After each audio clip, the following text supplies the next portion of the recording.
Hi everyone! Welcome back to another video. Today ay magbibigay lang ako ng update regarding my health status at kagagaling ko lang kasi sa aking scheduled check-up. Also, bigay na rin ako ng konting balita sa mga ganap sa ospital. I told the doctor about the observation na meron ako regarding my yung nararamdaman ko kapag papalapit na ang next treatment or next scheduled appointment. And sabi naman sa akin ay it's normal dahil sisisihin pa rin natin sa side effect ng chemo drugs yung mga nararamdaman. Of course, hindi talaga maiiwasan daw na magkaroon ng mga ganong side effect. Plus, yung latest result ng aking lab test ay nakita doon sa total calcium ko na mababa na talaga ang calcium. That's why pinapag double dose ako ng ano ba yun? Yung basta yung supplement na pinapainom sa akin dahil nga sobrang baba na daw. Maybe because of I don't know if it's because of the metastasis sa aking bones or maybe because of the drug na ini-infuse sa akin, which is the Zolidronix. So, yon, tuloy pa naman ang aking treatment in the next few days. Today, maaga-aga ako natapos sa check-up. Because, usually kasi, although ang schedule namin ay 11 AM, nagsisimula ang doctor na consultation around 1 PM. So, syempre kami, may numbering pa yon, depende sa pagdating mo. Kaya naman, nakaugalian na namin mga pasyente na maaga talaga dumating sa hospital. Yung karamihan, 6 AM nasa hospital na. Imagine kung ang thinking mo 1 PM pa ang check-up mo, syempre 'di ba? Sobrang aga noon. Umalis ako kanina around 6:45. Umalis na ako dito sa bahay. Nakarating ako sa hospital ng 7:15 to 7:20. And then ang number ko na sa baba ay pag number 12. However, nagkaroon ng pagbabago sa sistema ng hospital. Kaya, yung number 12 ko sa baba, pag akyat ko, pabilisan yun talaga kasi first come, first serve.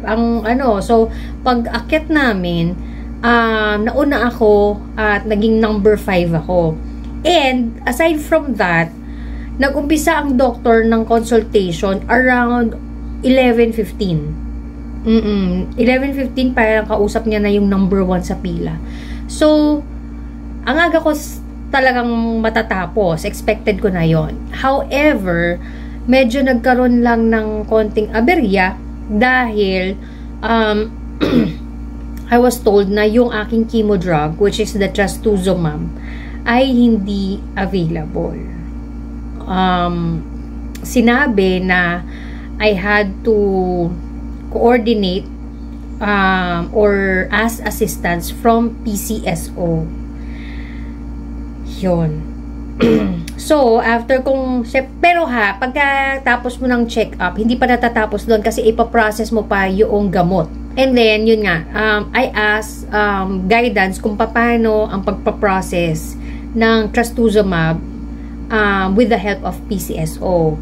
Ngayon, sinabi sa akin, isulat ko daw sa information sheet yung aking details and then picturean ko daw yung requirement ng nakapaskil, yun daw ang requirement ng PCSO. Once na makareceive ako ng text from PCSO, that's the time daw na aasikasuhin ko na yung requirement. So I asked, aabot po ba ito sa aking treatment day? And the lady told me na hindi po dahil 1 month po usually yan na nakokontak ang mga nakasulat dyan. Ayun. So, ito yung sinasabi ko siguro doon sa aking previous video. na isa siguro ito sa nagiging epekto ng corruption sa ating bansa, na imbis na may access tayo sa gamutan, available ang mga gamot,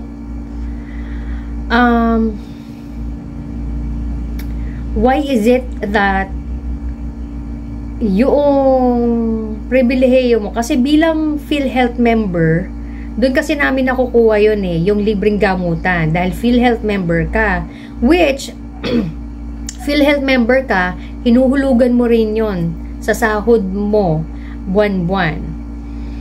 Kaya ka nagkaroon ng benepisyo na kapag karoon ka ng cancer, meron kang libreng gamutan. I just don't understand na pagdating sa ganito ngayon ay lalapit ka pa either DSWD, PCSO, and you have to wait a month bago ka ma-accommodate or bago ka ma-assist. Which, sa isang cancer patient gaya ko, lumipas na yung interval ng gamutan. Kasi, maximum na yung 3 weeks Oo.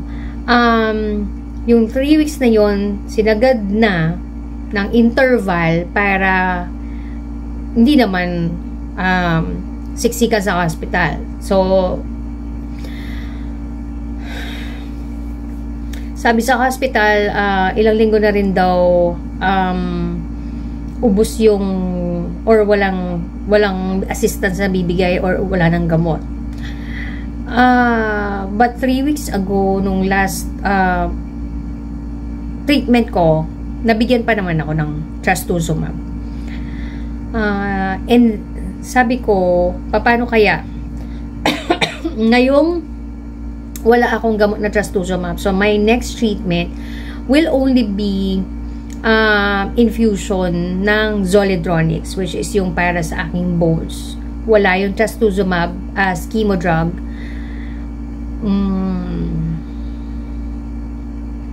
Yun. Lalo, bumalik na naman tuloy yung aking yung aking sentimiento nung nakaraang video ko na as it is, hirap na talaga kami, hirap na kami mga pasyente. Tapos, ganito, papahirapan pa sa pagkuha. Hindi ko po hindi ko biniblame ang hospital dahil wala naman talaga silang magagawa. Kung wala. Kung ang ganitong proseso para makakuha ng gamot. Siyempre, what I'm saying is, kung hindi napupunta sa maling tao yung mga binabayad naming buwis, pinaghihirapan din namin, pinagtatrabahuan din namin, maayos sana ang sistema, maayos sana ang healthcare system ng Pilipinas or ang Pilipinas as a whole. Ang dami-daming pera, imbis na napupunta yun sa mga tao, sa mamamayan, napupunta lang sa ilan na ewan ko kung pero sana wag matabunan itong issue na to. Sana hindi lang ito yung kagaya ng mga dating issues na natatabunan lang. This time, kung ito yung makakapagpabago ng takbo ng bansa natin, sana hindi matabunan. Sana maiayos ang dapat iayos. Anyway, yun lang naman po for now. And I will try to update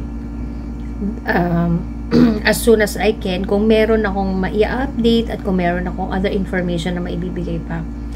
Sa mga nagpo-follow sa channel na to at patuloy na nanonood, maraming salamat po sa inyo.